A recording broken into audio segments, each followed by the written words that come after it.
Hello, my name is Brant Hunt. My channel is Discerning What is True. I wanted to share you some information today as I continue to read a new book today called Adam Weishaupt, A Human Devil. Again, I'm on Facebook Live. I'm also on YouTube Live, and I'm also on Odyssey. Again, my channel name is Discerning What is True. And we're going to be reading from this particular book. It's not a super long book, but it basically has a lot to do with what's even somewhat is going on today. So the day is the 12th day of March, 2023. That's what they tell us, you see. So let's get into it.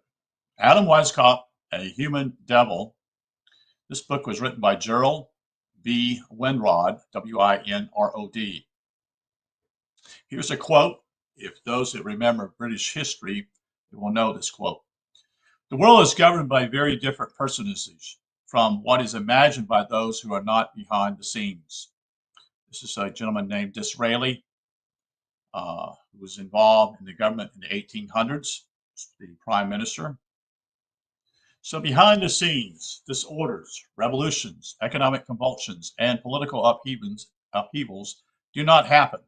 They result from planning. This is what's occurring right now. They result from planning. This is not a happenstance, what is going on here in the United States with the banks and all that. This is being done on purpose, folks. This is not a happenstance. This is not a hiccup. This is not an accident. Okay? Get that through your head. All right? Because this is the way they do these things.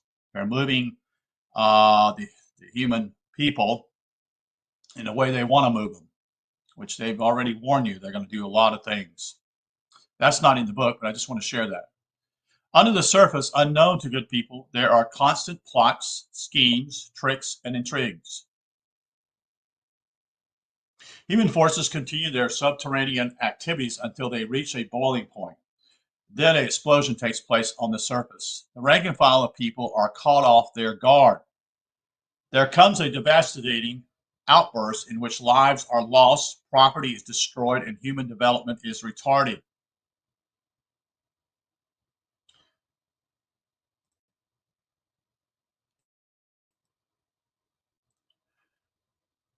Not until the storm breaks do the sleeping masses awaken, yawn, stir themselves, and look around at the wreckage and carnage. After it is too late to help matters. History is repleted with examples of this kind. International conspirators always find it to their advantage to lull the people to sleep until they can get their plots developed so far that nothing can stop them. That's the reason why we're having these issues also in Ukraine. There's no reason for this to even take place in Ukraine, folks. There isn't. The United States does not have a treaty with this country. Ukraine is not a member of NATO. Why is the United States and all the quote unquote many of the NATO countries are giving ammunition that is actually for their own self-defense, giving it to Ukraine? Because basically what's going to happen is the European countries and the United States are depleting their military assets, folks, their defense mechanisms to protect themselves if there is a war. It's about as big of an asinine. This is an asinine type of thing to do. But no one's aware of this because what's happening is that everything around us is in stirring and taking place. You're having earthquakes, you're having all this weird weather. All this is done to get people's eyes over here when the real thing is going on here. They do this over and over and over. And mankind doesn't seem to get that. But you have to understand mankind is only here for 60 or 70 years or 80 years. And most of them are lulled to sleep as they watch television, especially as their older age is, and they don't give their information, what they've learned, their wisdom to their young people at all. It's really sad. Let's continue the reading here. A man in a stupor is harmless. The spoilers have a way of keeping the popular mind befuddled and drugged under the influence of their opiums. It is a rare thing for awakening to take place in time to avert a quiet crisis. Propaganda is a powerful weapon in the hands of a wicked man. Yet the thinking of the whole nation may become warped in a comparatively short time on some particular question by a bombardment of ideas released from carefully planned and timed sources. By degrees, these ideas sink into the mass mind, and the community is molded accordingly. Then the people take the things that have been taught for granted, little suspecting that, parrot-like, they are merely chatting about false notions which have been insulated into their mental processes. Thus, designing leaders find it possible to bring a wreck and ruin upon a country by pulling wires from behind the scenes. They are able to produce cross currents and create class hatreds, keeping themselves and their true purposes concealed from the public gaze. That's what I've done the reading on the Tavistock Institute, which were brilliant at what I would call getting us involved in wars in the last century. And they're still operating. Okay. The average person lives on the surface and neither cares nor knows how to inform himself about hidden evils which may be lurking in the shadows. He prefers to eat, drink, and be merry today and think no more about the future than absolutely necessary. Try to tell him the unpleasant truth and warn him of what is about to take place, and he is liable to do what the farmer did when he saw a giraffe for the first time. Cried out angrily, "I don't believe it! I don't believe it!" You see, the American people are too gullible. They need a new baptism of the good old-fashioned virtue called suspicion. The question that haunts me day and night is whether or not it will be possible to awaken them to the impending danger which is close upon us before it is too late. Secret societies, sometimes founded upon high ideals and lofty precepts, are frequently prostituted by men of evil genius who get control of them for their own private gain and selfish use. Because there is always an element of mystery associated with a lodge. You see, all these secret societies, you see. It becomes conveniently cloaked in an ideal means for secret operations which taken over by subversive influences. Yeah, all secret societies, all of them. None of them are good, folks. Why would they be meeting in secret? It will be shown in this treatise that certain conspirators have used secret societies in the past as practical vehicles for boring under the surface. Thus, destructive causes set in motion long ago are still producing catastrophic effects in the world. Two revolutions of comparatively recent times loom up in the thinking of every student of history: the French Revolution and the Russian Revolution. Neither of these outbreaks were produced primarily for economic and political reasons in order to relieve the suffering of the poor and the middle class of people, even though that's what people are told it is. That's my pun. Peaceful means could have been found for adjusting whatever abnormal conditions there may have been existing at the respective periods in which these two storms occurred. It was not necessary to spill an ocean of blood. The fact is that both of these revolutions resulted from secret undercover planning so that a certain system, an invisible empire, a hidden organization could advance its evil interests.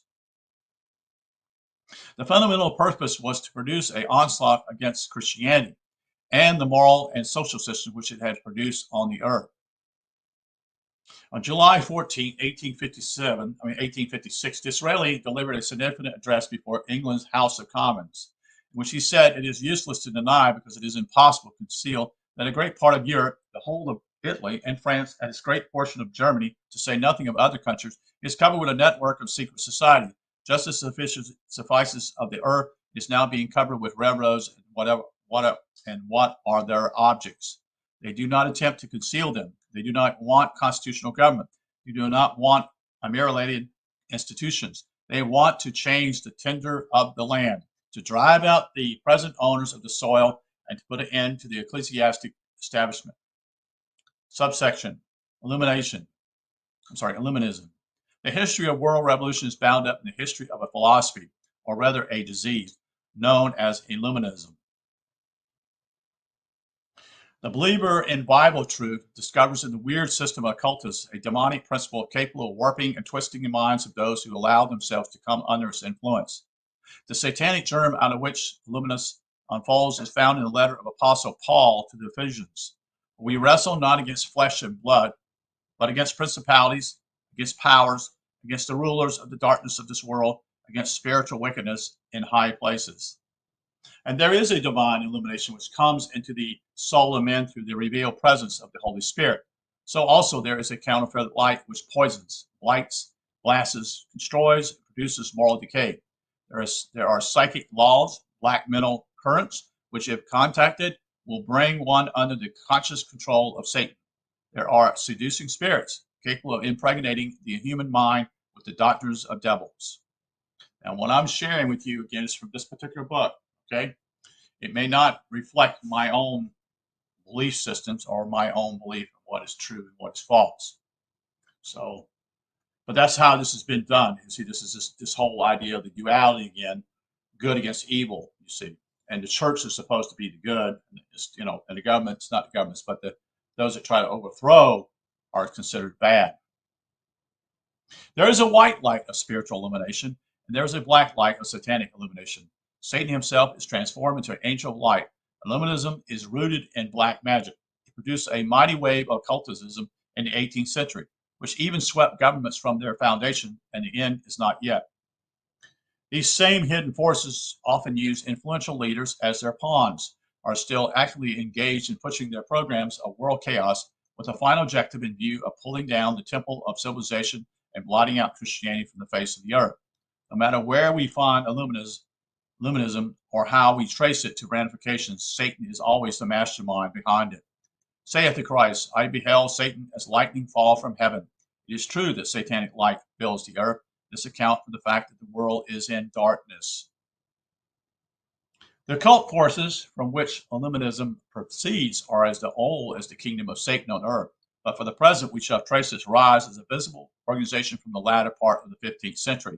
That it goes back to Nimrod and his Babel builders is evident.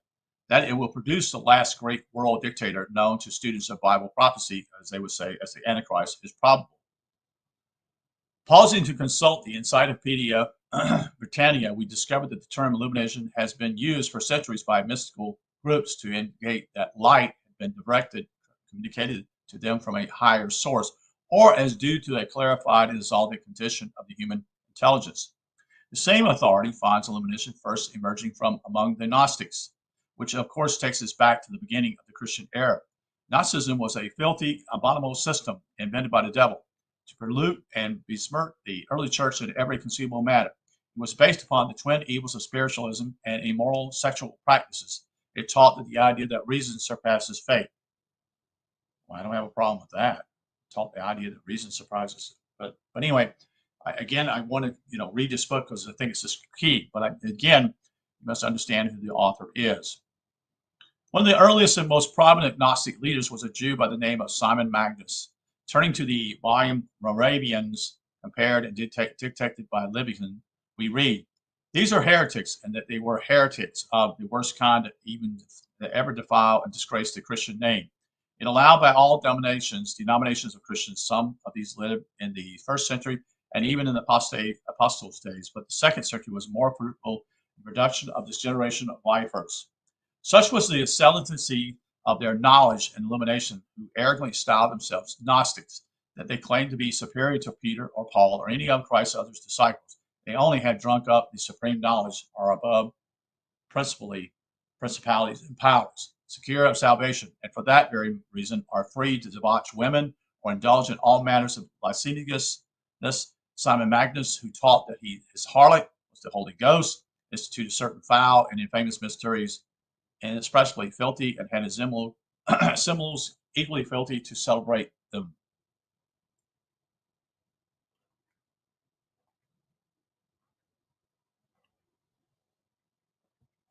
For this end, they taught incontinence to be obligatory as a law, not only lawful but necessary to salvation, not only compatible with the Savior's religion, but an essential part of it. And those were the best men, who in the common opinion were the most vicious. For which reason, in their feasts, the candles were extinguished, each laid with the women as chance appointed, and they called this lasciviousness a mystical imitation, a mystical communion. What was abominable in others being highly meritorious in themselves. The Gnostic leaders were spiritualist mediums who were reckoned to be in constant communication with spirits, and from this source came the superior wisdom which this depraved cult was supposed to possess. In the foregoing outline, we see the first glimpse of that system of satanic illumination which was to cast its light on the path of the future. Historians find the term illuminous appearing prominently in Spain during the year of 1492. It was regarded as being a mixture of occult ideas transplanted from Italy. In the year 1527, Ignatius Loyola, founder of the Jesuits, was arrested by the Spanish authorities because of his activities in Illuminati circles. Yes, the Jesuits are one of the what we call another secret meeting group, just like other groups, folks. You know, the Masons, the Freemasons. There are so many of them, folks. I can't even remember them all. In Sweden, we discovered a similar organization putting in its appearance in the early part of the 18th century under the name of the Rite of Swedenborg, or Illuminati of Stockholm. The founder of this sect was a spiritualist by the name of Emanuel Swedenborg. Established in 1721, the Rite has since reached into many parts of the world and is reported to have considerable following in the United States at the present time. It is another stem from the old root of Gnostic spiritualism. Wherever the theories of illumination are expressed, its exponents invariably profess a superior knowledge over the laws of nature and claim to have all sorts of fantastic powers for making the natural world give up its secrets. They are pictured as possessing mysteries, mysterious medicines, strange poisons, certain nostrums, a esoteric knowledge of religion, and a understanding of the principles of alchemy. Back in the 14th century, the term Rosicrucians became a cover name for the whole conglomerate mass of occult ideas, which is Gnosticism. The Mullahs and their ilk had disassembled during the intervening centuries since Christ. Today, for instance, it is reported that Einstein, the Jew, was expelled from Germany, is a high-up Rosicrucian and has been able to communicate with the invisible masters by means of spiritualism, from which sources he said have come into the possession of his theory of relativity. Like an interlocking directorial in a business organization or examination shows that the many demonic lines of occult thought frequently blend, flow together, and converge to certain points along the way. From earliest times, the dominating factor in this mixture has been the Jewish Kabbalah. We are asked to believe that a man by the name of Christian Rosicrucian was born in Germany in the year 1378. As a young man, he made a pilgrimage to the Holy Land. Later, he met wise men of Arabia who helped school him in mystical lore. Then he went to Egypt, where he made advanced studies into the mysteries of life, nature, and the universe. He plumbed the depths of the Kabbalah. Being destined to live 106 years, he died back home in Europe in 1484. Bringing all the wisdom of the ages together into one great philosophy which he had erected, he revealed his secret to the three disciples. He spent the closing days of his life in solitude. His burial place remains a mystery. For 6 times 26 in the year 1604, a group of Illuminati ones were guided to his cave. On entering, they were surprised to find it replenished with bright light. It contained an altar with a copper plate bearing this inscription: "Living, I reserve this light for my grave."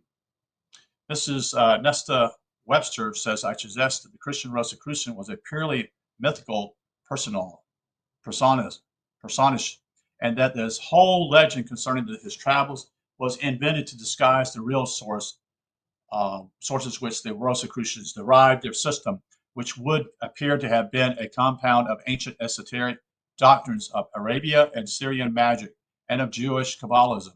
Rosicrucian thus became, in the 17th century, a generic title by which everything in the nature of Kabbalism, theosophically, alchemy, astrology, and mysticism was designated. The Rosicrucians pretended to know all science, chiefly medicine, that is. They had claimed to be masters in strange, mysterious mysteries and secret matters, superior in wisdom to the ancient Egyptians, Chaldeans, the Magi, or the apostles. 4 kinds of demons govern the planet, according to Rosicrucian speculators, is earth spirits, water spirits, fire spirits, and air spirits. Interesting. Enough has been written to show in a general way the true occult character of the Illuminists, like a onrushing torrent pouring through the centuries as a system of black magic which has always existed for the purpose of counterfeiting the pure white truth of the gospel. With these facts in mind, we are ready to come to the subject of our discussion.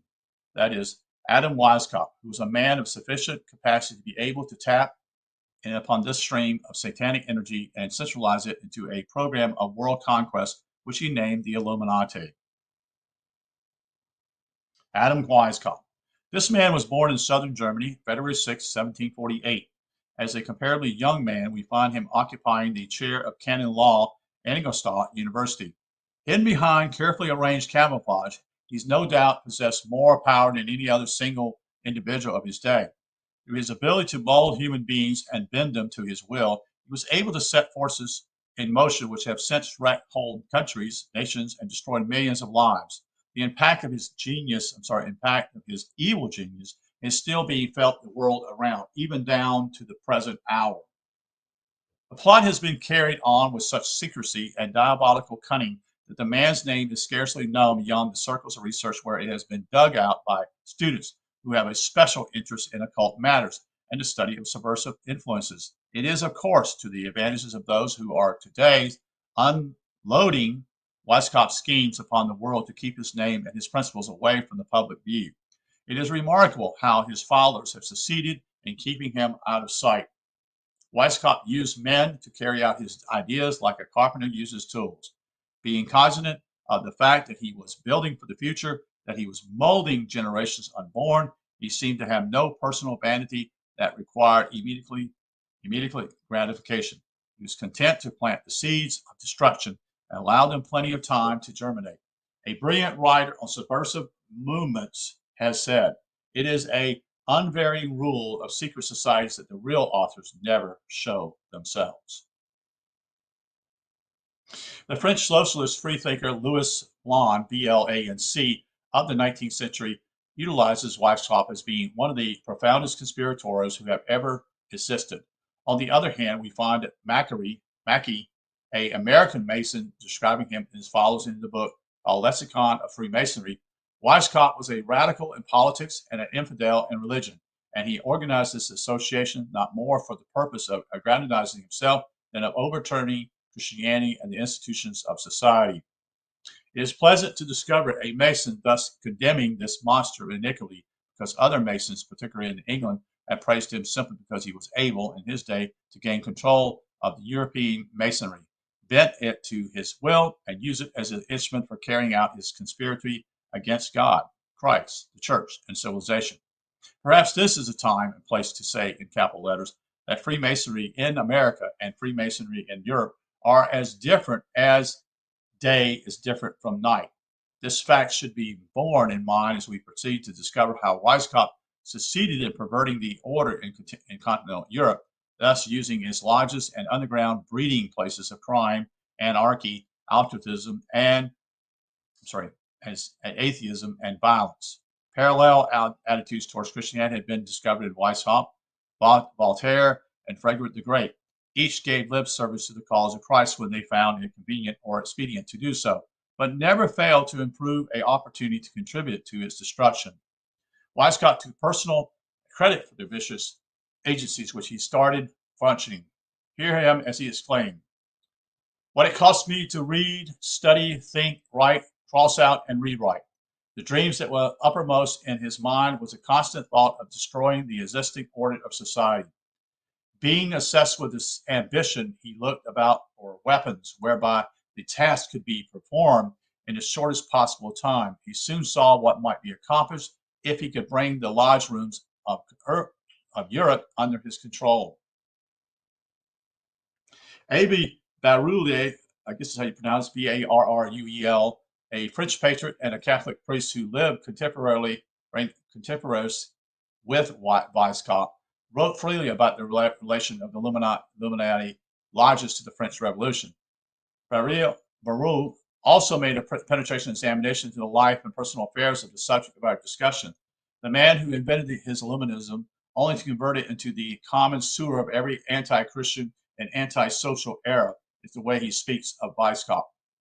In his book, Anti-Christian Conspiracy, Barrow publishes this interesting statement about a young man who started out to become a Illuminist, but reversed his attitudes before he got far. The report shows how Weishaupt and his adepts always began by giving the prospective initial small doses to be increased as the poison starts taking effect. I shall mention Tucson, Toussai, Tucson, AINT, as this man shows to what height atheism rages among the conspirators. He had undertaken the part of the corruption of morals under the mask of moderation. He succeeded by telling youth that nothing was to be feared from love. This passion only perfected them. That between man and woman that was a sufficient claim on each other without matrimony. The children are not more beholden to their fathers for their birth than for their champagne they had drunk, their champagne that they had drunk, for the minute they had been pleased to dance. That vengeance being incomparably with God, the wicked have nothing to fear from the punishments of another world. Notwithstanding all this doctrine, the conspirators looked on him as a timid adept because he owned a God in heaven and a soul in man, and to punish him, they styled him the impetuous philosopher. Happily for him, he took a better way of punishing them by abandoning their cause and recanting from his errors. To Barrett, we are also indebted for information about a man, evidently a Jew, by the name of Comer, Kolmer, who crossed Weishaupt's trail at the time when Illuminism was yet in the placid, formidable state. Comer, a genius in matters pertaining to black arts, was, from all indications, a Kabbalist Jew from Egypt. Hearing of Weishaupt, a personal meeting was arranged. The result was that satanic impulses which already existed were deepened in the soul of the man who was destined to wield a lasting influence for evil upon the lives of countless millions. 5 years intervened between the time that Comer called on Weishaupt and the day when the latter officially announced that he was ready to accept members into his new order. In other words, several years were spent in carefully planning, thinking out methods, and making deliberate preparations to attack God and the governments of the world. At last, Weishaupt was ready to announce that we shall have a Masonic lodge of our own, that we shall regard this as our nursery garden. That to some of these Masons we shall not at once reveal that we have something more than the Masons have. That at every opportunity we shall cover ourselves with the Masonic. All those who are not suited to the work shall remain in the Masonic lodge and advance in that without knowing anything of the federal system. Thus, he succeeded in creating a super Masonic with himself in the position of dominant power. He produced something which he led Masons to believe was of a higher character, much older and more mysterious than anything they had. For a great while, he was able to put his key men, I should say, into all strategic positions of the Masonry, which made it possible for him to sit back and pull wires from within the shadows.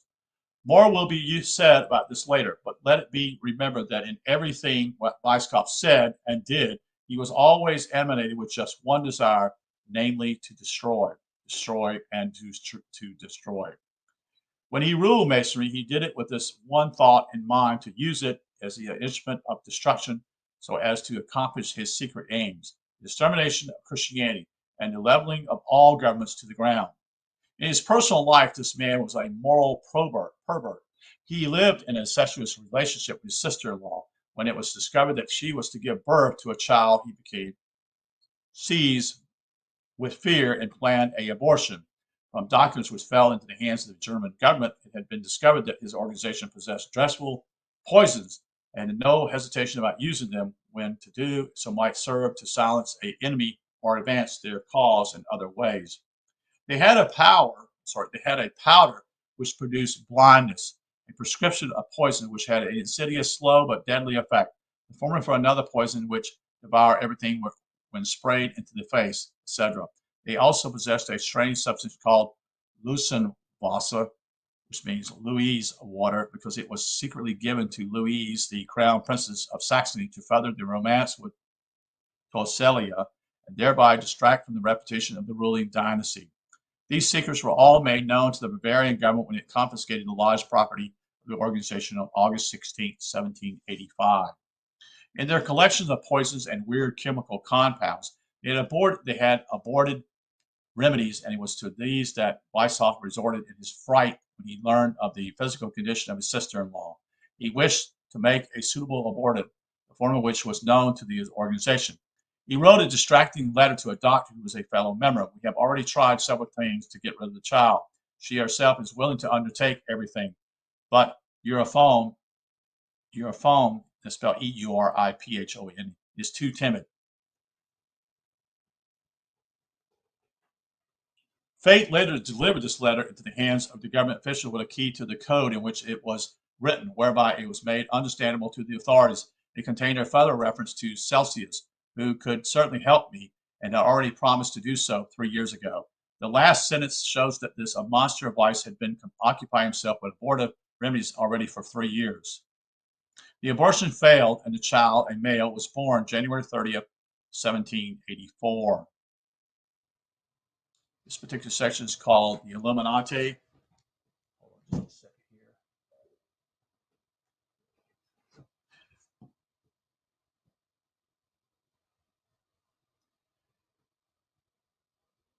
Two mighty avenues of thought, one occult and the other militaristic, converged upon the diseased brain of this wicked personagy. The first was the Illuminism of centuries past, and the second was the Jesuit order, which was founded in the year 1541. It had been shown above that the roots of the system, known as Illuminism, reached far back into Gnosticism. The momentum of demonicism continued to increase until it became a mighty tidal wave in the latter half of the 18th century. Weishaupt was caught on his crest and proved equal to the task of capturing and imprisoning the force of the movement within the four walls of the new organization, which he was then building on the angle of the occult. It is clearly seen that the doctrines of Weishaupt was not new. His genius was rather in the fact that he was able to compress the demonic principles with which he was dealing with into a system. While other systems of Illuminism had previously existed, Weishaupt became the Illuminati. It is well attained that his order assumed fundamentally the right of life and death. To his group, it meant nothing to snuff out a life if it is so doing their sinister aims were advanced. Hence the use of strange poisons and weird medicines. The use of chemicals and such things shows the unmistakable link between the Illuminati and the Rosicrucians, both of which have had a common origin. While Baruch, a Catholic, was assembling his material about the plot in France, another scholar by the name of John Robison, Robison, a Scottish Protestant, was carrying on a similar investigation in the British Isles. Robison's book was published under the opposing title "Proofs of Conspiracy Against all the Religions and Governments of Europe," carried on by the secret meetings of Freemasons, the Illuminati, and reading societies, collected from good authorities by the author, Professor of Natural Philosophy and Secretary of the Royal Society of Edinburgh. The work was published in 1798. After examining the writings of Baruch, Robison wrote, "This author confirms all that I have said of the Enlighteners, whom he very aptly called philosophicus, and the abuse of Freemasonry in France. He shows unquestionably that a formal and systematic conspiracy against religion was formed and zealous prosecuted by Voltaire, D'Alberto, and Diderot, assisted by Frederick II, King of Prussia, and I see that these principles and their manner of procedures had been the same with those of the German atheists and anarchists. Like them, they hired an army of writers. They industriously pushed their writings into every house and every cottage. These writings were equally calculated for inflaring the sexual appetites of men and perverting their judgments. They endeavored to get the command of the schools, particularly those for the lower classes, and they created and managed a prodigious number of circulating libraries and reading societies. They took the names of economists and affected to be continually occupied with plans for involving commerce, manufacturing, agricultural, and financial, and etc., and publishing from time to time respectable performances on these subjects. But their darling project was to destroy Christianity and all religion, and to bring about a total change of government. They employed writers to compose corruption and impious books. They were revised by the society and corrected until they suited their purposes, that is. A number were printed in a handsome manner.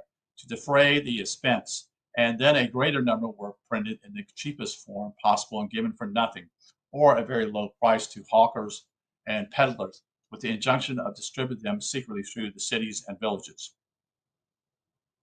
If Professor Robeson was living today, he could not describe more accurately the tricks and schemes which are being employed before our eyes for the accomplishment of the same objective that the Illuminati had in mind.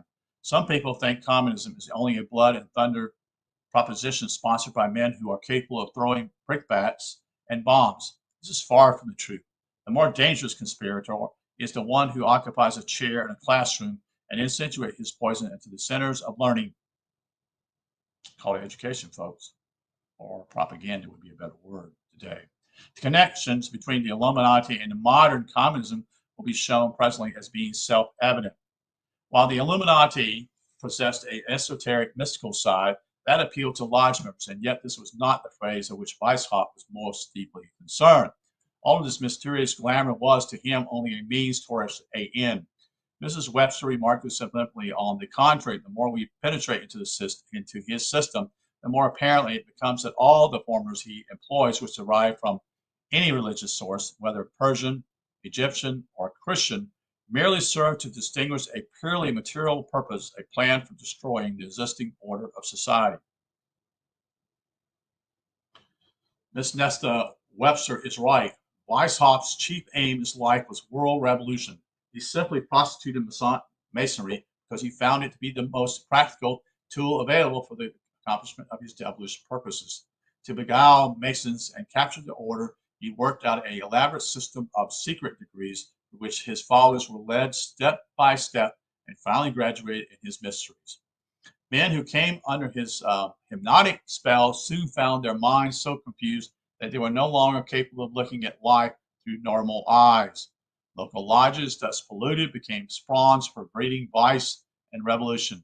It was in these underground centers that the revolutionary activities which produced the French Revolution was hatched out. Masonic units dotted by the thousands all over the map of Europe were thus transformed into places of anarchy, devoted to creating mob violence. The Illuminati's lodge was one that had become thoroughly trained in the principles of Weishaupt and the techniques of revolution. By the means he was able to bore beneath the surface and undermine every government in Europe. For the sake of thoroughness, we will pause to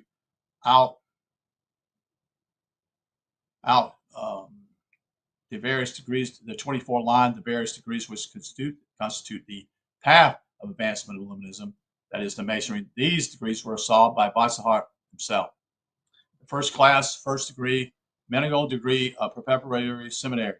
Second degree, the lesser illuminate or illuminous minor. Special note, these two degrees were divided into 5. The preparatory, the nobility, the middle degree from the little first degree, and the great first degree. The second class, the third degree, these degrees are the Masonry of St. John. Apprentice, journeyman, master, fourth degree, the greater Illuminati, and Illuminatis major. The Scottish novitat, fifth degree, the directing Illumini, that is. The Scottish Knight, the third class. The small mysteries, 6th degree, priest degrees, 7th degree, regent degree. The great mysteries, 8th degree, Magnus, 9th degree, Rex. Rex meaning law in Latin. Degrees 8 and 9 were not even supposed to have existed. It cannot be emphasized too strongly that Weishaupt's true purpose was not to advance the cause of Masonry. In reality, he despised the order. His consuming ambition was simply to use it as a means towards the end. Professor Roberson carefully analyzed shows that Weishaupt's program of destruction embodied the 6 following fundamental propositions. Abolition of all orderly government. 2. Abolition of inheritance. 3. Abolition of private property. 4. Abolition of patriotism. 5. Abolition of family. Number 6. Abolition of religion. So see, this is what he wants to do. The foregoing arrangement which carried out means but one thing, the breakdown of the world. These are the 6 basic principles of communism as we know it today. Each of these have been applied to the Russian. Modern Weishaupt of Moscow expected to carry his dream through to a completion and wreck the entire world before they finish. A little deep thinking will show that the communism is not a new thing. In these studies, we are taking the Red Menace back to May 1st, 1776, the day of Illuminati was officially brought into evidence. And this time I'm going to take a break, and then I'm going to come back and read on a particular book here about Adam Weishaupt. The next section will be called the Jesuits. We'll get to that, but right now I'm going to take a break. I'll be back in probably about 10 or 20 minutes. Thank you for listening. Again, my channel is Discerning What Is True. I'm on Facebook Live. I'm actually on YouTube, and I'm also on Odyssey. So my channel again is Discerning What Is True. And I wish you a good evening, good day that is. And until a few more minutes, probably 15 to 20 minutes, I'll be back. Thank you.